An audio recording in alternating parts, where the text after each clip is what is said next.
People in Baghdad have been celebrating the lifting of a 12-year-old curfew in the Iraqi capital. Pictures on social media showed people dancing in the streets as the restriction came to an end at midnight local time, 2100 hours o'clock GMT. Prime Minister Haider al-Abadi said he had taken the decision to help normalize life in Baghdad. It came despite a string of explosions in the capital which killed at least 32 people on Saturday. Residents had previously had their movements restricted between the hours of midnight and 5 o'clock. Following the decision to lift the curfew, Iraqis ventured out onto the streets flying flags and honking car horns. Before, we felt like we were in prison, said cafe owner Faez Abdulillah Ahmed, speaking to AFP news agency. We were restricted. Shop owner Marwan Hashem added, we were waiting for this decision for years.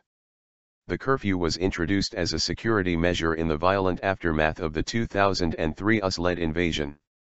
An official from Mr. Abadi's office said the decision to lift it had been made despite the existence of a state of war, AFP news agency reports.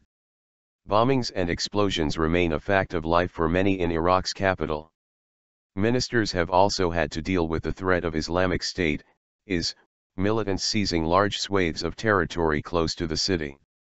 At least one of Saturday's bombings was claimed by IS, according to the site intelligence group, which monitors jihadi activity. It was carried out by a suicide attacker who detonated his explosives near a restaurant, killing at least 22 people. Explosions rocked Baghdad just hours before the curfew was lifted. There were also a series of separate blasts on Saturday, including one at a central market. An Interior Ministry spokesman said he did not believe the attacks were connected with the government's decision to end the curfew, Reuters news agency.